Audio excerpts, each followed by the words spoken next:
Welcome back, everybody. It is another edition of Inside Boxing Live. We're powered by ppv.com. It's the usual suspects, Dan Canobio and Chris Algieri. It is Monday, February 3rd. We're coming off of an outstanding card out in Las Vegas. I'm running on fumes, but I'm here and ready to talk boxing with all of you wonderful people. We got some fight announcements. Looks like Canelo is fighting Terence Crawford September 13th.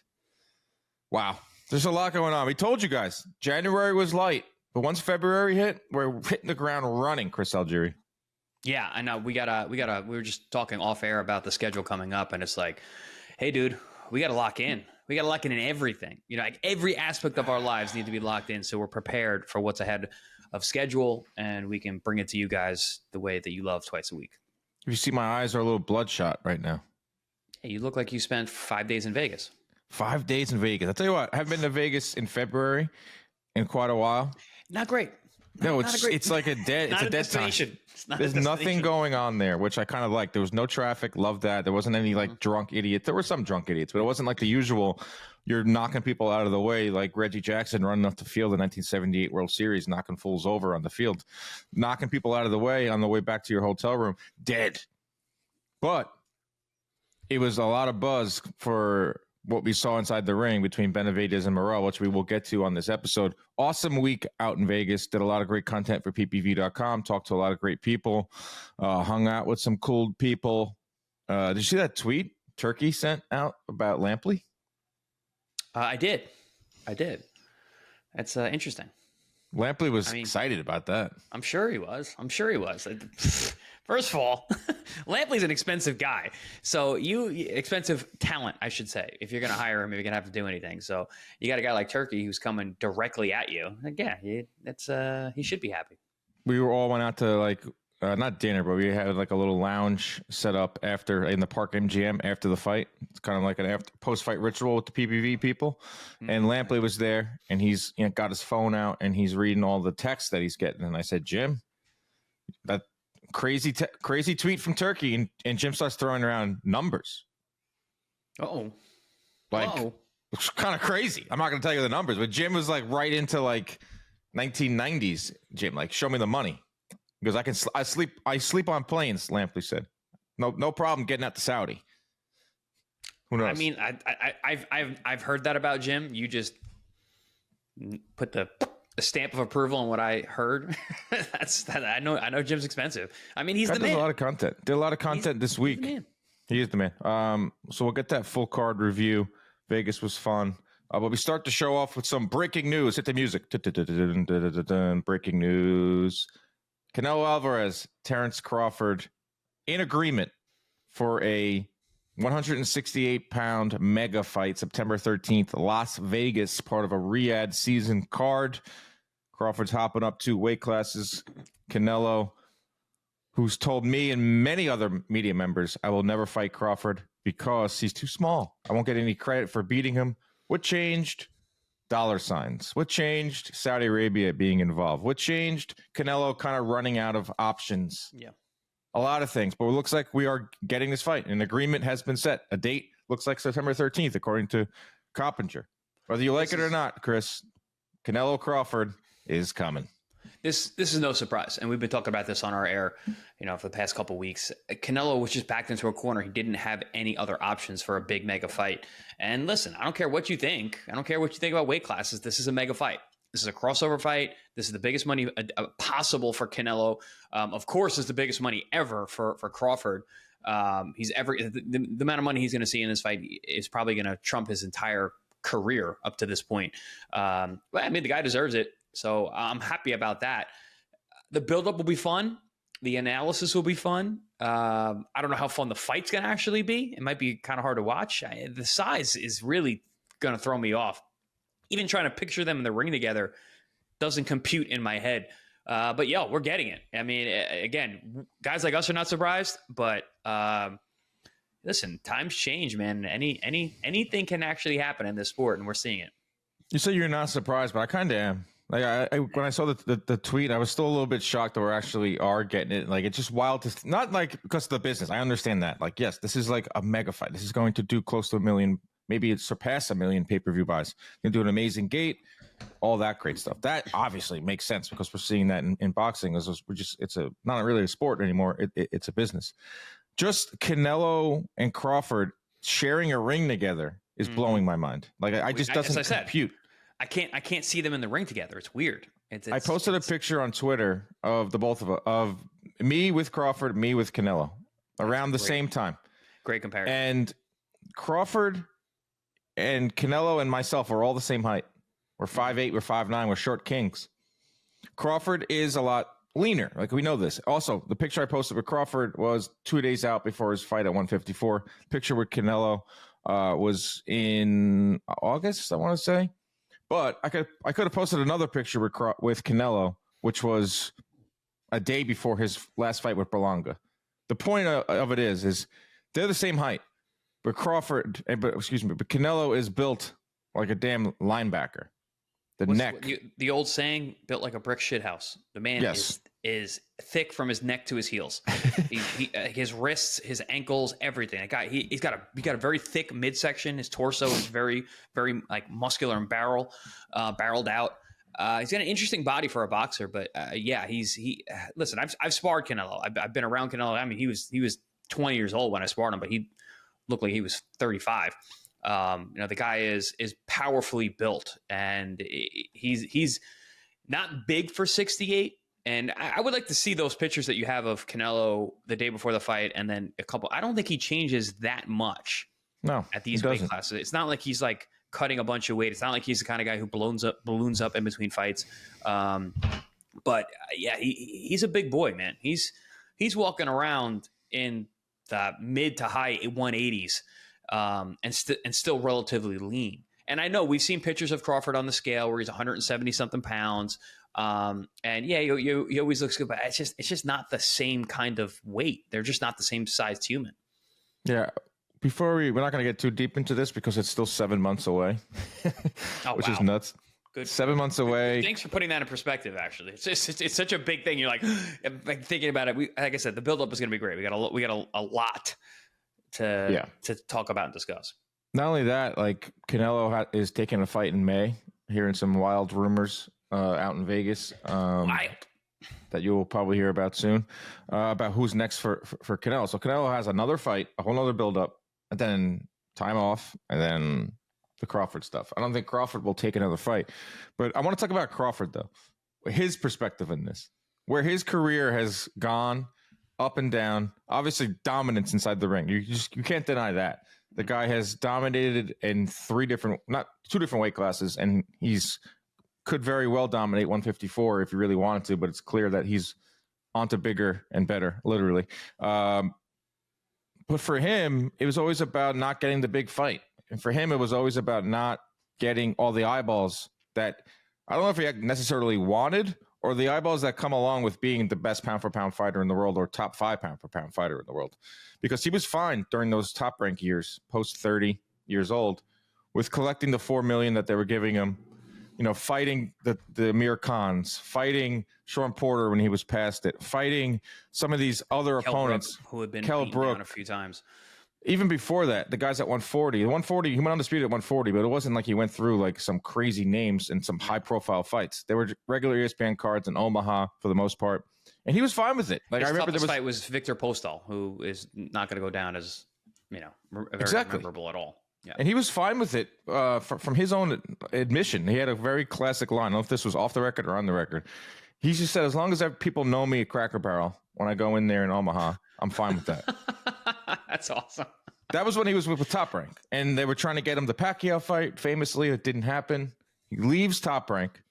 Well, I'll tell you this: Freddie told me that that fight would never happen because he thinks that Crawford would have just dismantled him. Yeah, it's just a bad style matchup. But that was what they were dangling for him. You know what I mean? Yeah. That's what Top Rank was saying. Like, hey, eventually, you will get that mega fight and you will fight Pacquiao 2017, But that's what Top Rank did for everybody, though. They always dangled the Pacquiao payday for all of their guys. And that was always the end goal for every Top Rank. They didn't go beyond Pacquiao. Everything was like, yeah, we'll get you to Pacquiao. Like, because you're going to make all that money. Think about all the guys, all of their guys that they ran through Pacquiao for them to make their biggest paydays. Guys like Tim Bradley 3 times. Brandon Rios, that was his end game. a fight where he's going to make the biggest money. Marquez fought him 4 times. You know, like they always ran all their guys, especially their money guys, into the Pacquiao. So that was always, you know, if you're with Top Rank, that's what your end game is. Right. And so he eventually leaves Top Rank. By the way, I was not with Top Rank guys, so I was not one of those guys that them. I had to get there. You had to get there. He leaves Top Rank, and then he gets the Spence fight finally. He gets the recognition. He wins. He becomes pound for pound #1 without a doubt, whatever. And all the hoopla that comes along with it. So now he's getting Canelo, which at the end of his career, it's just wild to see where it's gone. It's got his 2 biggest fights have come from 35 and on. Yeah. And he did it kind of the hard way in terms of the notoriety. You know, he's obviously unbelievable inside of the ring. But now that you know, getting Canelo, I wonder if he ever thought when he made his debut at 135 pounds, even though Canelo made his debut at 140, which is interesting, if they would ever see each other inside of the ring. I think there's going to be a lot of 168. 168. Did Crawford ever think that he was going to fight at 160, compete at the high level at 168? I don't think so. For Crawford, like, I'm curious, is he doing this? He's obviously doing it for the money. It's fine. Like he wasn't the most popular guy on the come up. A lot of that was his own doing. Like, he did not want to do interviews. He famously would just not want to do media. Had no problem being, like I said before, being just known at Cracker Barrel, not around the world. Like he's doing this for money, or does he actually think he could beat Canelo Alvarez, or both? Both. I think 2 things should be true at once. I think he's doing this for money, and he also believes in his heart of hearts that he can beat Canelo Alvarez, and he's going to try with every ounce of energy in his body. Man, he's going to work super hard for the next 7 months. On fight night, he's going to fight his ass off. He's going to try. I can't see him going out there and rolling over. Which we've seen, and guys do that, especially at this stage of their career. I don't see that happening. No tune-up fight with Crawford. No fight at 160. No, let me just get in there at 164 against the guy that I'm going to be a 10-1 favorite over. Nope, I'm going to wait 7 more months. I fought Crawford's a really last August guy because he can do that. He fights once a year. He fights once a year, and it's not like Floyd where it's like, oh, I'm set, I'm going to fight. You know, he knows, and Floyd always knew in advance. Crawford is just like he gets kind of pushed around in terms of where the schedule is going to fall, and he's jumped around from different promotions the last couple of years. Right, yeah, he doesn't have a schedule. You know, he fought for BLK Prime. Like, it was just like, it's a lot of weird maneuvering in terms of that kind of scheduling. But for a guy who's such a rhythm-based fighter, who normally would get hurt by that, isn't. Like, he can just show up and be the man. Like, he's just such an intuitive, natural fighter that I used to always joke when I was working with Danny Jacobs in camp, because Danny was kind of like that too. He's just so intuitive. I'd be like, man, you don't got to teach a jaguar how to hunt in the jungle. You're like, that's just what they do. Like, yeah, okay, we're gonna get him in shape and whatever, but like, at the end of the day, we're just gonna let him fight because the guy can fight. Crawford's like that. I mean, he does everything but leading up to it, make sure that he's in fantastic shape, working on very specific things with Bomac, doing tape review and study, whatever. But at the end of the day, you just put that guy in the ring and he can fight. And he knows that. Everyone else around him knows that. Is what actually makes him live in this matchup, regardless of being so small. Yeah, there are going to be some that think that Crawford could figure Canelo out. There are going to be some that believe, they're chirping. They're out there chirping. There's a lot. There's a lot of people out there that think Crawford could do it. Listen, the guy's figured everyone out in his career. Everyone. Doesn't have the best resume in terms of when he fought some of these guys, but he's figured everyone out. I think it's just it's going to come down to size. That's going to be a big talking point in this fight. I don't know what else to say about it. It's so far away, and it's been discussed at length for a while now. But now there's an agreement in place for Canelo and Crawford to fight sometime in September. Canelo's going to have to take a fight in between that. Crawford's not fighting before that. There's a lot of questions you're going to get from casual friends out there that don't really follow sport. They don't understand, like, oh, how the hell is this fight coming into play? Like, what's the weight for this one? Or friends saying, oh my God, these are 2 of the biggest names that I know. Like, people know Crawford because of the Spence fight now, and everyone knows Canelo. So I'm wondering the type of business it's going to do. I wonder who's going to be carrying it. I think it's a a Riyadh, obviously, card here in the States. They're now doing some more stuff in the U.S. Through Ring Magazine. So it looks like Riyadh will have a lot more, or Turkey will be putting a lot more fights in the U.S. in 2025. That's one criticism that they were facing was, more fights belong in the U.S. Like the Ryan Garcia Rolly card, Devin Haney, Jose Ramirez, U.S. There's going to be more ring cards in the U.S. Canelo Crawford belongs in Vegas. If that was in Saudi, that would have been horrible. Yeah, absolutely. I mean, you've got to understand the market, and I think that's one thing I'll say about Turkey. And I've been saying this actually throughout. Like, they're willing to learn, and they try their ideas. They're a little aggressive right out the gate, but then they see and they evaluate and they reevaluate and they keep making adjustments. And I love that about them, and that they're constantly trying to improve the product. And yeah, it's a big upfront at first, and they're very pushy in terms of, man, it's got to be there. Like, we got to people there. No, the atmosphere is good. Okay, but there's certain fights that absolutely have to be on location. Depending on who's in the car, who's on in the marquee. These fights that are happening in London, they got to be in the OT, the O2. They got to be in those big venues there. These kind of fights over here have to be in the States. And I just think that Riyadh's taking note of that and realizing, okay, we gotta play by certain rules because the market demands it. Yeah, I wish Ryan Garcia, Devin Haney, the rematch would have been in Vegas or LA, not Riyadh. But listen, we're getting the fights. We can't get all of them where we want as long as we get them and the sport keeps moving. But damn, it's about to be a wild few months in boxing, with Canelo Crawford being like that one. Every year has that one really big one. The one where everyone's talking about, where we're all building up towards it, where every big fight week, the fighters and media are asked about it until we get it. And that's going to be Canelo and Crawford. It's sure there'll be a lot more news on that one when we get more of it. So another big fight this weekend went down in the light heavyweight division. David Benavidez gets himself a decision victory over David Morrell in an outstanding fight. It was on pace to be like a thriller, like an all-time classic through 4 rounds, where I was on the edge of my seat inside of the T-Mobile Arena. Benavidez takes over in those middle rounds. Morrell game late too, just game throughout the fight. Super tough. Ultimately proved to be a little inexperienced. I thought it was an awesome fight. I thought Benavidez came out looking great.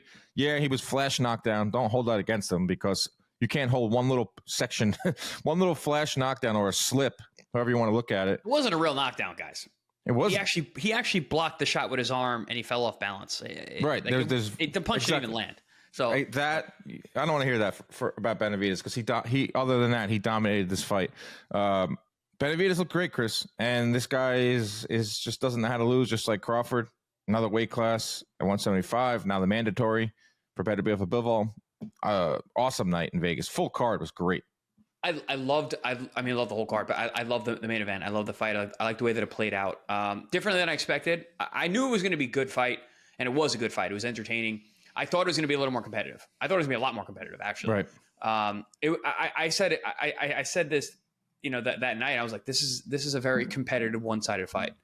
And I know people are going, what does that mean? How can you have a competitive one-sided fight? I'm like, because every round was competitive, and Morrell was there, but he was losing almost every round. Tim Cheatham only gave him the round where the knockdown was scored. That's basically a shutout for him. That was, I don't think, is the right scorecard. I gave him 3 rounds. Yeah, which I think Steve Weisfeld and I'm blanking on the third judge's name.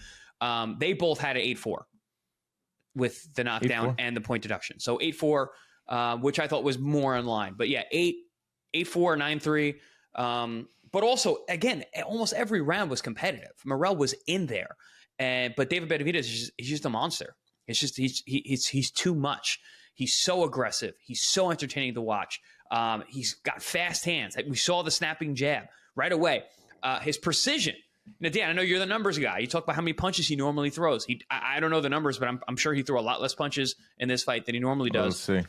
But at the same time, I was so impressed with his precision, finding holes on a guy who's hard to hit. The peel and rip that he was doing on both sides, the jab right down the middle, splitting the guard, the transition to using uppercuts with both hands. Just fantastic, high-level stuff from David Benavidez throughout. But on the flip side, David Morrell, as you said, he is a tough SOB, and he is talented. He's skilled. And he's going for it. He stayed in the fight throughout. He never gave up on himself, even when he was like hopelessly behind in the scorecards. I think he's a real player at 175. He looked the part. He looked strong. I will still say he's probably the better one-punch guy of the two of them. But trying to match Benavidez, it's proving more and more difficult as this guy progresses. Benavidez threw 46 punches around. It's way below his average. But I will say this about Benavidez: he came out and put the pressure on from the opening bell, which I did not expect. I thought a little more. I thought Morrell would be able to win some rounds early. Benavidez was like, nope, that's not going to happen today. I'm not going to start. I'm not going to get my engine going in the 4th or 5th round right away. They were going at it because Morrell's the kind of guy. Once he finds his rhythm, you're in for a long night. But Benavidez's tank was crazy. Right, he finished his 12th round strong too, like crazy. Yeah, he's really good, and he's getting to the point where he's getting so good that he's starting to develop these haters and starting to develop these guys that expect perfection out of him. Where is his power gone? He hasn't stopped anyone in a while. He's not stopping guys anymore, but he's still looking damn good in there. Like, he did everything. Like, you talk about the jab. His defense is so underrated.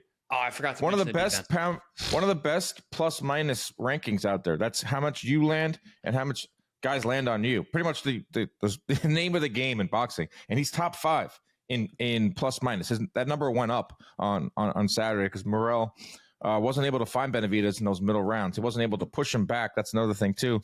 Great job by the telecast, by the way, about that regarding the defense. The replays, they kept doing replays. My man Abner Maris was calling it. He's like, this didn't land. Bing, bing. You're seeing it on the arms. Very, very high good guard. Catch and shoots. High guard, but it's an active high guard. It's not like a winky right where I'm just covering my entire body. It's a very active high guard where he's using his forearms, using his elbows. He sees the punches coming. He's super reactive. He's also catching and shooting.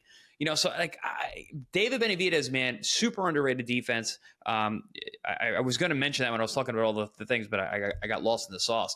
But Abner Maris pointed that out great. They were showing fantastic replays. You could just see he was catching everything on the elbows and the gloves.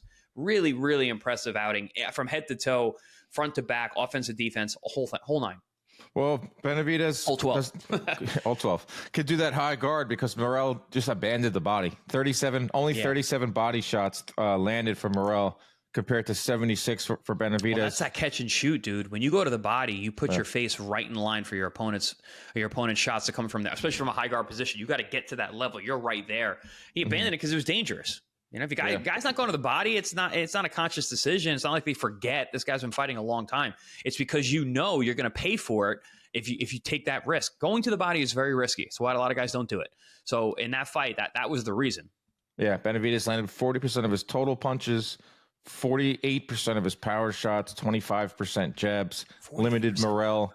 Limited Morrell to just 32% total.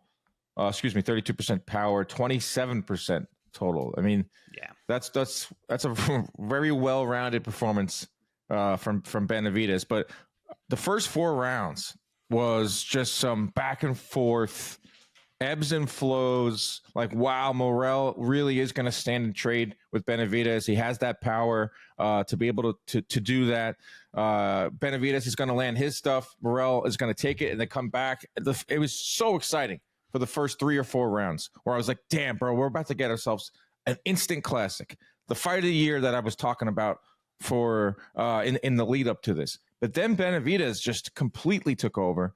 And I would say the next 4 rounds until about the 8th or 9th, the crowd was like out of it. The crowd was not in a bad way. It was just that Benavidez was so dominant in those middle rounds and was starting to take the will out of Morrell that the crowd wasn't like, oh, on the edge of their seat. They were just like, wow, he's beating the heck out of him. Let's start thinking about what we're going to go do next. Let's start thinking about Beterbiev and Bivol. But then the 10th round comes, or where Morrell just wasn't going away. Not necessarily the 10th round, but just not going away. It has that the flash knockdown in the 11th, 12th round. You see Morrell bounce back. But we'll talk about Benavidez first in terms of what's next for him and how dominant he is. I mean, this guy's building a great resume. He did what he did at 168, became world champion at age 20, beat an Andrade there, beat Caleb Plant. Goes up to 175, first fight against Fodzik. which, not easy, and handles him with all sorts of injuries too, hand injury, shoulder injury, all that and the other. Then he goes and fights this young stud in Morrell, who's, after you watch this fight, you say this guy's going to be a world champion one day. Yes. And Benavidez has handled all of them. Like, there hasn't been any real issues in these fights. If you're nitpicking, no one was stepping up to fight David Morrell. No one was raising their hand and being like, that's the guy I want to fight. He's too dangerous, too good, big, strong, amateur pedigree, all of it. But he has like zero experience. Got 11. This is his 12th fight. He's 11-1 now. Nobody wanted to take that risk to become just another notch on his record, because he is that damn good. Yeah, absolutely. You're right. There's a lot of unknown with Morrell too, and that's another thing too. It's like with Benavidez, like a lot of these fighters, they know what he is, and it's like, oh, damn, this guy, that's a tough nights in the office. Morrell with the 12 fights, and we just didn't exactly know what he was. It was unknown commodity. He could have folded in that fight easily. Now we know he's a dog. Now we know he can finish a fight late. Now we know he can still be in there and stay focused. Because we didn't know any of those things, like you said. Like, he's been so dominant in his entire career up until when he fought Kalachik in his first fight at 175, where he struggled a little bit. Pretty much the first time we ever saw him have any kind of trouble with anybody, and still dominated that fight. But yeah, no, the guy's the goods. I was very impressed with him, even though he was outclassed and just outworked. But this guy's gonna be a problem for other 75-pounders. And I think that's just not David Benavidez. We talked about this being maybe a rematch. Like, no, there's no reason for a rematch. No, I thought maybe fight of the year heading in. I thought if it was maybe a rematch, Benavidez kind of threw that out the window with how dominant he was. And the beauty of like Morrell taking this fight at this age, where we don't really see this in boxing in the last 10, 15 years, is now we have an understanding of what he is at the highest levels. Yeah, it was a 9-3 type of fight, 8-4, but it was like close rounds. And he showed that dog, and he didn't give up. One-sided fight. Yep. He didn't give up. He didn't fold. He had power late.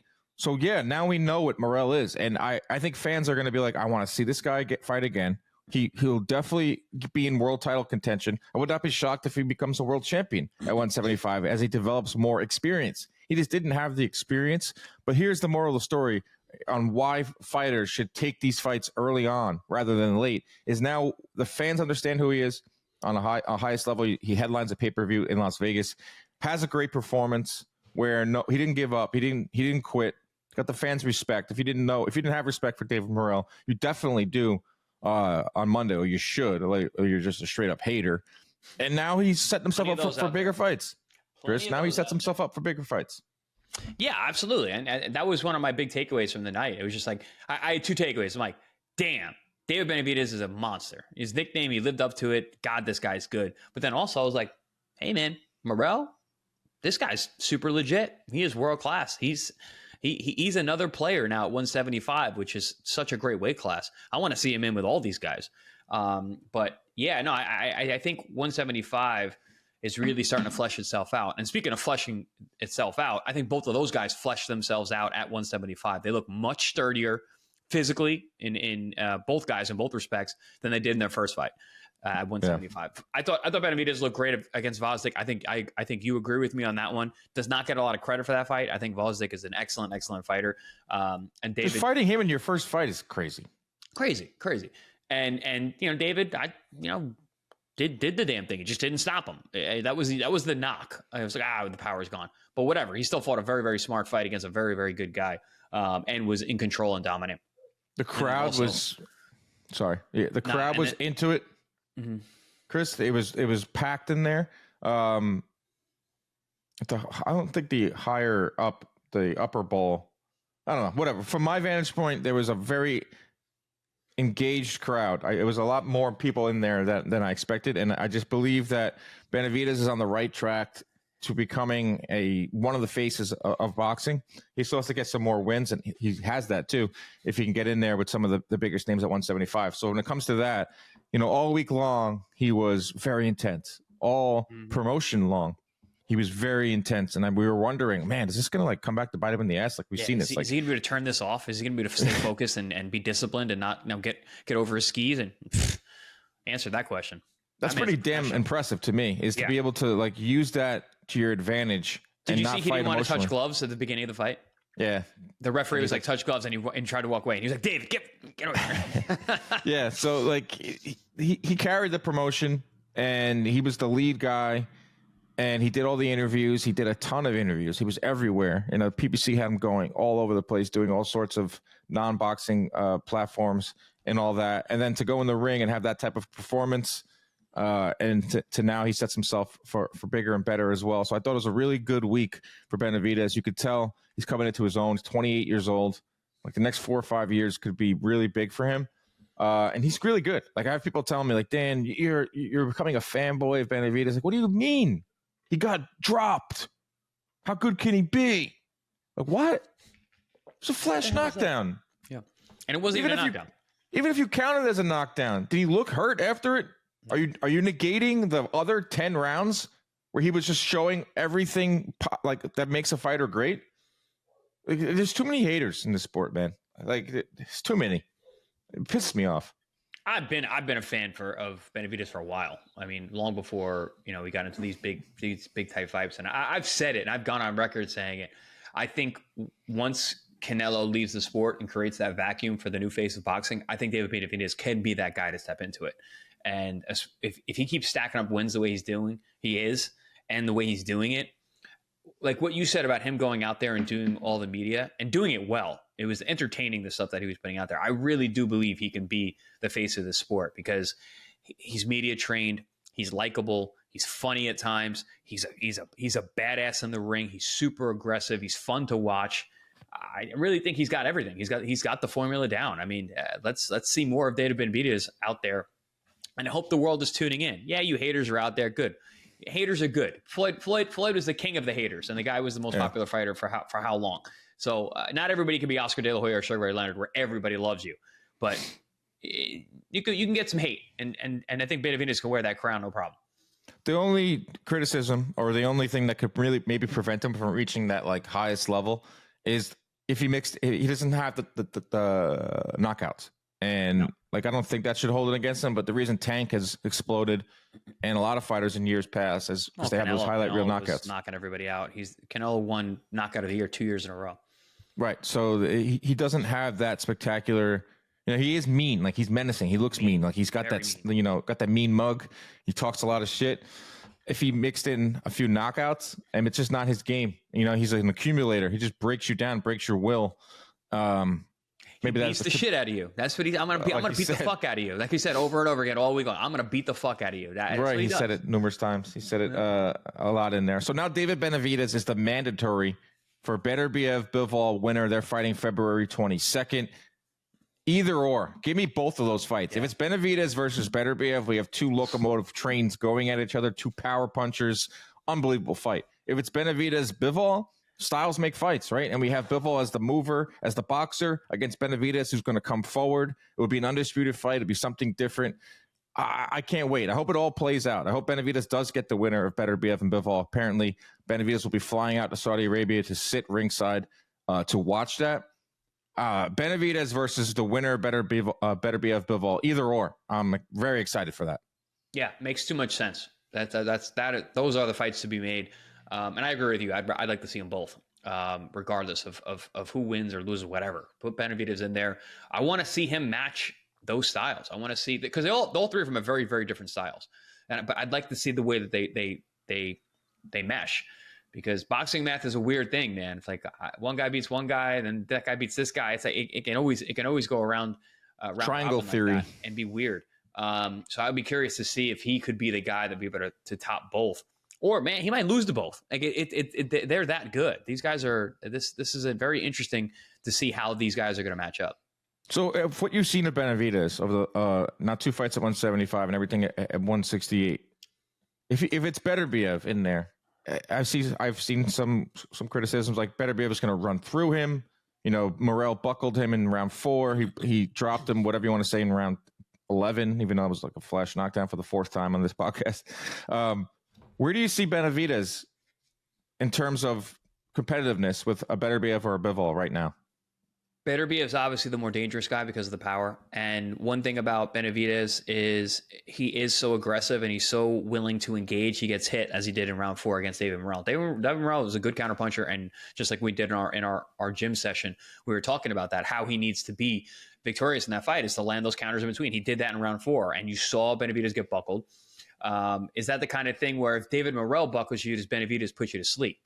That becomes the question. Well, Beterbiev. Beterbiev, excuse me, but does Beterbiev put you to sleep? Because the guy is brutally strong. He's a good counterpuncher as well. Not as fast as or dynamic as Morrell, but just brutally strong and fundamentally sound. It's also 40. Also 40, probably 41 by the time they meet. So insane. There's that. Like, apparently the guy Father Time does not knock on the door for. I know he lives like I know he lives like a monk. He doesn't drink. Yeah. He doesn't he eats. He's got that like Hopkins. He prays 17 times a day, and he just focuses on the gym and the training. And but you know, Chris, Father Time is Father Time. But I think they're competitive fights. Same thing with Bivol. I think if Bivol beats stylistically, it's just he's so tough for anybody because of that in and out style, the precision punching. And I've talked to some people who sparred with both of them. I've been hearing that Bivol hits harder. People are telling me that Bivol is the puncher. That's what Benavidez told me. Can punch. Yeah, dude. It's. I'm hearing that more and more from various places that people are like, no. Bivol hits really hard. So it's an interesting dynamic. Yeah, like I asked Benavidez who are the hardest punchers in boxing, and he gave the normal list that we usually hear: Tank, Beterbiev, some of the others. Did he have Canelo on there? No. He won't give Canelo any love. Give many props. Yeah, that fight is not happening. It's very obvious. No, definitely not. Canelo's not fighting. Well, it's fine because you know why it's fine. You know why it's fine? It's not. It still sucks that we didn't get it, but it's fine now because Benavidez has now moved up to a different weight class, and there are 2 viable fights for him at 175. But when I asked him for hardest punchers, he threw Bivol in there. And I'm thinking in my head, oh, wow, that's interesting. And I remember, he told me that he also sparred Bivol in addition to Golovkin, in addition to some other big names Benavidez has stepped in there and sparred with. And I'm telling you, man, Bivol's got that sneaky power. He can punch. The guy can punch. Ask Canelo what he did to him in there. But if it's Benavidez, Bivol, and many thought Bivol won the first fight. Right? You thought Bivol won the first fight, right? With Beterbiev? Yep. All right, so I know everyone is looking toward a Benavidez-Beterbiev fight because it's like 2 power punchers and it's a little more marketable. But a Bivol-Benavidez fight is class as well because I want to see how Benavidez deals with movement like that. Like Morrell really didn't like move in and out. I thought he would do that. Everyone thinks, Cuban fighter, he's going to be the mover in there. No. Morrell kind of stood his ground. He's a new age Cuban. He's a new age pro Cuban. These guys are very aggressive, and it's funny. Right before the fight, I was sitting around that Saturday afternoon. And I'm just like, all right, let me consume a bunch of content of what's going on with these guys. And I saw Morrell do an interview where they're talking about the styles of the fight, and Morrell's like, oh, it's going to be a good fight because we're both come forward guys, and we put a lot of pressure. And then I was like, I guess Morrell is a pressure guy. He is. I'm like, that's the wrong style. That's not going to work. And that's when I was wholehearted. Like, yeah, I said this fight was going to be close, but like if he stands in front of Benavidez and just tries to be the come forward guy, he's going to lose. He cannot. Yeah, and that was ultimately what began the downfall for Morrell. Absolutely. Like round four or 5, he was like, damn, I can't go punch for punch with this guy. And I'm taking too many big shots. And that's what started the Benavidez takeover. But Bivol is going to move, man. Bivol is going to be in and out. He's got the sneaky power to give Benavidez some issues in there. I think Beterbiev and Bivol will both be favorites over Benavidez, slight favorites. But not only that, it's just like exciting. Like this is like something fans can really sink their teeth into because we've been following the Beterbiev and Bivol saga. They have 2 fights now. We're going to figure out who's the best at 175. Everyone knows who Benavidez is. You've been watching his fights at 168 for close to 8 years now. He's just jumped up to light heavyweight. He has the whole Canelo beef and all that. It's just like exciting. It's a fun fight either way. If it's Beterbiev, awesome. If it's Bivol, great. I just want to see Benavidez get that shot. I hope there's no funny business. I hope there's no injuries because I don't know who else Benavidez would fight right now, 175, if it's not Beterbiev or Bivol. Well, that's to your point that it's not the worst thing in the world that we're not getting Benavidez and Canelo, because there are these fights, these matchups that are exciting. Dude, where's Anthony Yard? I want to see Anthony Yard. He's fun. Or Buatsi, I was thinking maybe. Buatsi's excellent. I think Buatsi's a very dangerous fight for everybody at 175, including the top dogs, the A-list guys of Beterbiev and Bivol. But yeah, Anthony Yard Buatsi makes too much sense. I think that's a super fun fight. But Benavidez, I'm talking like if Benavidez doesn't get Beterbiev-Bivol for whatever reason. Get Anthony Yard. Put Anthony Yard in there. Get Anthony Yard in there. I think that's a good fight. Coming off a big win against Morrell like that, Yard's still a dangerous guy. He's a guy that, all the top guys fight. He's fun. And I think it would be a step down in terms of competition wise, but still a dangerous fight, and one that I think that Benavidez could probably get that first knockout at 175. I believe he would stop Anthony Yard, but Anthony Yard would be fun the whole way through. So we had the first half of this de facto tournament. I know maybe you don't have them as the top four, but you probably do now. Like any of those people out there that thought Morrell wasn't deserving of like a top four in the light heavyweight division, like maybe you have Buatsi ahead of him, but whatever. We got this de facto tournament now that has played out. One half of it has Benavidez moving on to the final. We get the second half of it February 22nd, which is quickly approaching.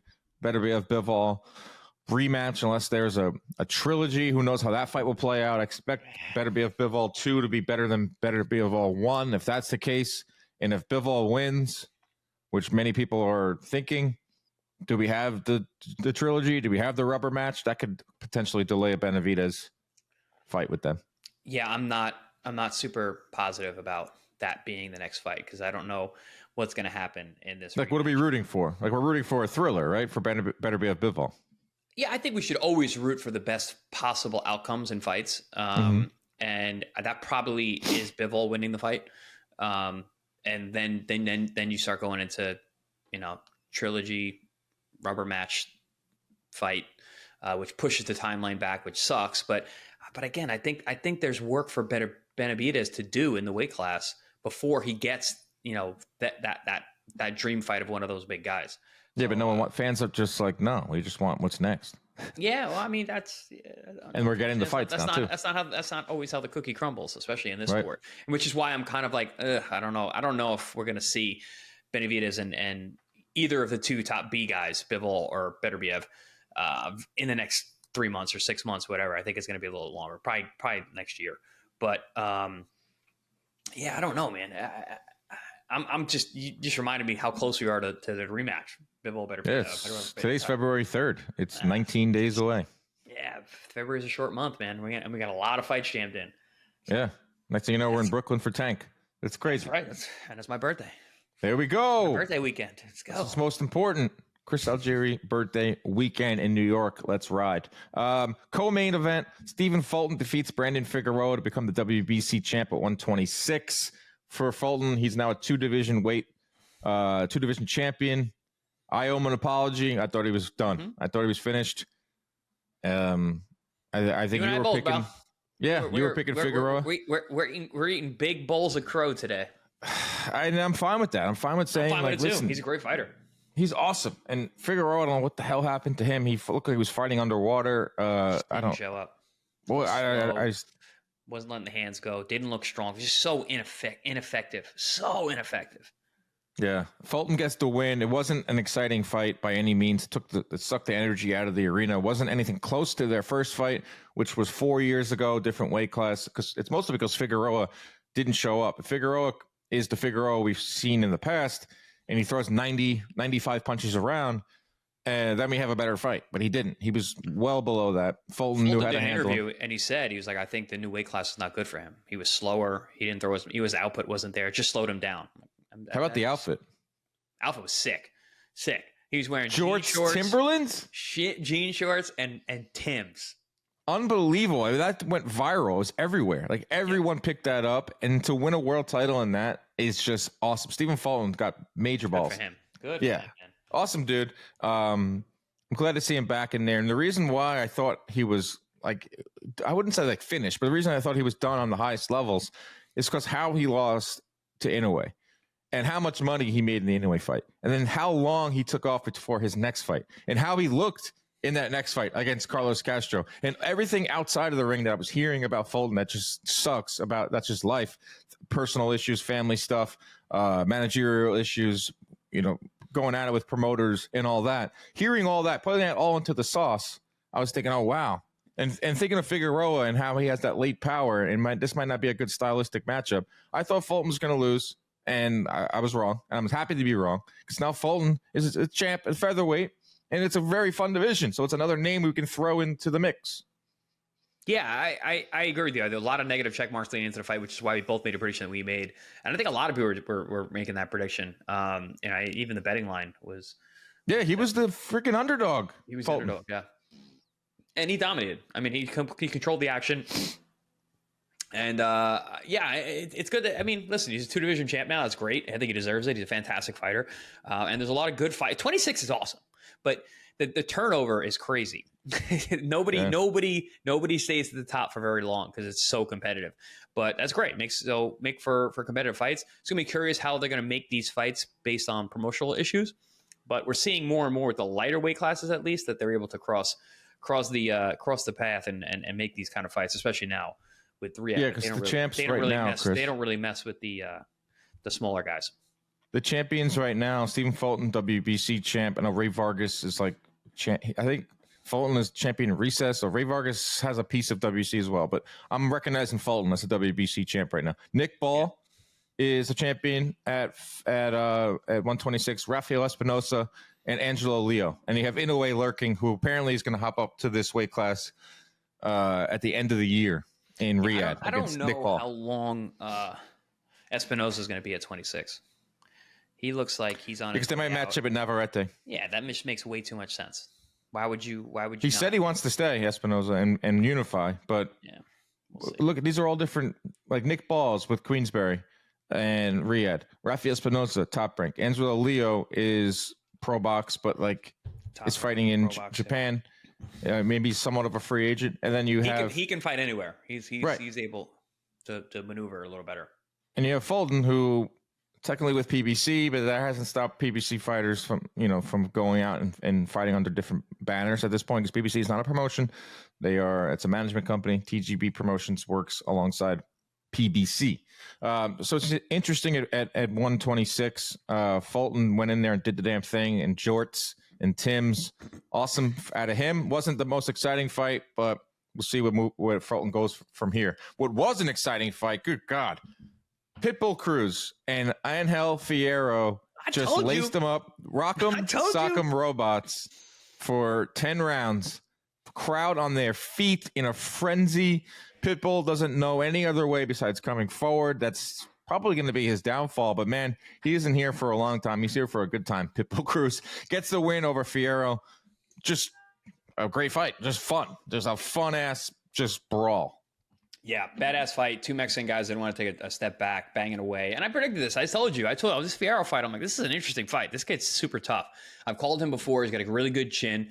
And I just think at 140, Cruz is he's just not the same destructive puncher like he was at 35.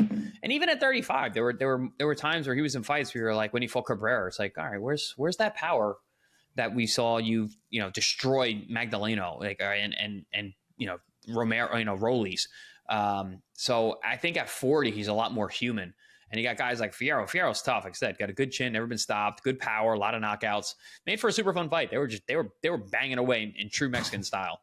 It was awesome. They're already talking rematch afterwards. I was talking to some guys over at TGB, and I know Pitbull's got his sight sets on bigger and better. 147 against Ryan Garcia, I think would have been a big time mistake. This guy's is not big enough for 140. So now you're going to go up to 147 and potentially fight a Ryan Garcia who was, could weigh in at 168. And Ryan's 5'11" too. It's not like he's big. I'm trying to look up Isaac Cruz's dimensions real quick. Bro, he's like 5'5". He's 5'4". 5'4". Good with God. a 63-inch reach. That's crazy. Yeah. 63-inch reach. Those are like junior featherweight numbers. I don't know what's next for Pitbull. Like, is this what he is? Is this, finding other tough Mexican fighters or finding other come forward fighters that deliver fans outstanding fights? Or does he want to try to become a champion At 140, he is a name. He does have fans. He does get shut down by boxers. Like Venezuela, Rayo, just literally threw a jab in his face and moved around, and Cruz was bewildered in there. Like Fierro wasn't about to do that. Fierro, they picked him for a reason. It was to deliver what they delivered, and props to the matchmakers and props to TGB for doing that, because that fight was badass. It was so much fun, and you needed it in that arena to get the crowd going. So I don't know what's next for Pitbull. I don't know where he fits into the equation at 140. Damn exciting. You put him on a top 5, top 10 most exciting fighter list, without a doubt. Yeah, I mean, I'm a fan, but you got to match him up the right way. They're, like you said, he can be thoroughly outboxed, especially against tall guys. Southpaw is definitely giving him issues. And I think him and his management kind of realize like what he is. Like you said, is he going to go for a title? I don't think so. He's gonna just look to put on exciting fights. Right, because you got at 140, you got Teofimo and Hitchens, who look like they're going to fight sometime in June. Can't wait for that one. There's Rayo. Hitchens would toy with Cruz. Yeah, he would matador him all day. All day. He could do that for 24 rounds straight. Alberto Puello is fighting Jose Venezuela. He's another one. Don't fight that guy. Puello is a tricky. It's not, they're not fighting each other. Tall, long. Yeah, that's another guy that. I don't see him beating any of those guys. Valenzuela is fighting Gary Russell Jr. Puello is fighting Sandor Martin. Like none of these guys where we're all listing are just like, I have them in a different class than. Yeah, they're head and shoulders above Cruz, and they will all give him a boxing lesson. But I still want to watch Cruz fight again. Like, do the rematch with Fierro. Like Fierro's asking for it. I don't know if Pitbull wants to do that, because he's had his mind set on some of these big names. Like you get offered a Ryan Garcia fight, you fight Gervonta Davis on short notice, and you go the distance with him. That kind of makes you think like, you know what, I can get a taste. I got a taste of that Tank money, and I'm rumored with Ryan Garcia. Like I want that. I want some of that money. I don't think he looks at Fierro again. I don't know what. Nah, he looks at Fierro and goes, all right, I got past him. Let's not revisit that one. I got bigger fish to fry. Maybe someone from 135 he can bring up to 140, smaller. Like Zepeda. Imagine Zepeda versus Pitbull. Like Sean Zepeda? No, William Zepeda. Oh, William Zepeda. That's a fun fight. Well, Zepeda is talking about fighting Tevin Farmer again. So, like, I think the fans, it's so funny how this works. Right? What? That's happening, right? Isn't that? Yeah, it's just hilarious. Like, everyone wanted to see Zepeda versus Stevenson. And Zepeda gets the hand injury. He moves the fight back. He fights Tevin Farmer instead. Says, my wife's pregnant. I can't fight. And fans just like, all right, we're done with you, bro. Like, we've moved on. So quick. And we're no longer interested because you had your chance. But I still think Zepeda will stay at 135 and try to figure it out there. But that was an awesome fight. First fight of the night was just target practice. Jesus Ramos, takes out Jason Rosario. I'm surprised it took as long as it did. Yeah, I think I told everyone to do a 6 through 10 bet on that one, and that did hit. But Rosario, I didn't know his story. I didn't realize how far he had fallen in his personal life. Talking about taking his own life, talking about almost like being homeless. He's a former world champion, but guy had been knocked down like a dozen times in his career. Like 4 of his last 5 fights have ended via stoppage. He had that one draw at Hurd on Pro Box. He did not look good in that fight. Neither one of them did. Right. He came in as a massive underdog, but people were saying, "Oh, he's a former champion." Live underdog. That's all it is. He's just a name to put on your resume at this point. Yeah, I know he'll fight again, but I really hope that his team. I know Bob Santos took him on. He's a great coach. Late. I great guy too. Like he really takes care of his fighters, man. Yes, he does. More than just like a trainer. He's just like a father figure for a lot of these guys, and he's one of one of the good guys out there in our sport. And our sport's full of a lot of bad guys. He's a good guy. Couldn't be more right about that. Love Bob Santos and his son. Cool as hell. Is he very cool. young dude? Yep. That was the card. Fun card, man. The Fulton Figueroa kind of disappointed, but we got some jean shorts out of it and some Timbs, so that was kind of fun.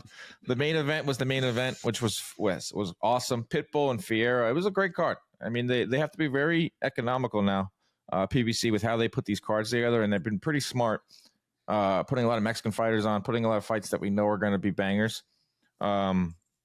So it was good. I think I give it like an 8 out of 10. The full card. Crowd was into it. I was on the broadcast, which just enhances everything. Yeah, that always having you up there in your green blazer always helps. How the green blazer look? Because it looked a little like more green on camera. No, it was good. When you told me green, I was thinking it was gonna be a little bit bright. It was a nice like hunter dark green. It looked money green. Good. It's not even. That's the name of it because it looked dark. No, that's what I was saying. Money green to win money for everyone out there. Smart. Yeah. I love doing those. Those are super fun. The PPV live chat was live. You're in that shit, man. There was so many people in there. It was crazy. It was actually hard. Like I had to reading all the comments and trying to interact. As that thing grows, it's becoming more difficult to engage properly. But a lot. You had your head on a swivel. Yeah, literally like. You were countering. You were like, it's like your fighting days. You were countering all these shots. It's like somebody says something, boom, boom, boom, boom, boom. But because you're popular in there, man. You're the fighter. Everyone wants to talk to you. Yeah, but it's fun. It's fun. It's fun. I like to engage. I love to talk during fights anyway. If I'm not calling a fight, which I call so many damn fights these days, I'm going to be calling it anyway. I'm either calling it in my living room or with my friends and family, or I'm on a live chat calling a fight. So makes sense. PPV.com did the damn thing this week. I love being part of the team. The fight nights have become pretty cool now. I think everyone is on board. If you're not, you should be. This is the place to watch big fights. To join me, Chris, Lance Pugmire, Jim Lampley, who, let me tell you this about Jim Lampley, 75 years old. This guy was doing interviews 9 a.m. in the media center till about 5 p.m., telling unbelievable stories, giving like these smaller platforms and these smaller outlets the same amount of energy and attention that he would give the biggest platform, like still bringing it every chance, telling unbelievable stories, breaking down the fight. He had a pretty interesting take on our show on Thursday where he was on this whole kick that he thinks Benavidez can move up to heavyweight. Yeah, he's been saying that for months. Right, and he was like, he could become like a huge star, like one of the biggest stars and cross over into mainstream media. And then after the fight, he's like, you know what, Dan? He's like, I'm kind of hopping off that because of the Benavidez doesn't have that one punch knockout power to compete at heavyweight. And also, we have cruiserweight now, which is a very viable weight class. So even just jumping, you could do that too, Benavidez. I could see. I think we are going to see him at cruiserweight one day. But he's going to be how Zerto is. He's not a puncher. He's not a knockout puncher. He's a volume guy, and he's got the quick hand speed. He's big. He's strong. He's durable. His fights are exciting. Very exciting. Very. If you're not getting the one punch knockouts, he's going to take on all comers. I think he's now in the position where he's proven I will fight. You know, the toughest competition. I might not knock him out, but for 12 rounds, you're getting excitement. For the build-up, you're getting excitement. He's an elite trash talker. This guy's great. Also, he's an asset to the sport. I'm kicking your ass. Like I don't mind. I don't need thrilling one punch knockouts all the time. You got a guy who brings it and is action packed. I'm okay with that. He's whipping people's asses, and that's what it's about. He's an asset to the sport, and he's one of the figures here, and definitely in U.S. boxing too, which has such a void right now. Let's add David Benavidez to the mix. Good show, good weekend. We're back later on in the week with some more previews, and let me catch my breath. Let me take a nap. Let me unpack. I'll be in San Antonio the next time we talk. So next time you guys are listening, that's right, San Antonio. You gonna do the river walk? Of course, got to Alamo. You know what Charles Barkley says about San Antonio, right? No, what does he say? Big women. Large. He's had that going on for like 10 years now. He said it one time on the air, and it like people were so pissed off, especially people of San Antonio. Yeah. He just straight up was like, "Oh, women in San Antonio are hideous and they're big and they're fat." And he just has stuck with it for the last 10 years. I watched it on TikTok last night. Charles Barkley's funniest moments. Like that guy doesn't he's not a boxer, but he don't hold no punches, that's for sure. Loves boxing. I've seen him at many big fights over the years. All right, we'll be back later on in the week. Chris will be in San Antonio. I'll be here in New York. We'll be always bringing you the best boxing coverage. Keep your hands up at all times. Protect yourselves at all times. Stay out of those DMs. Good night.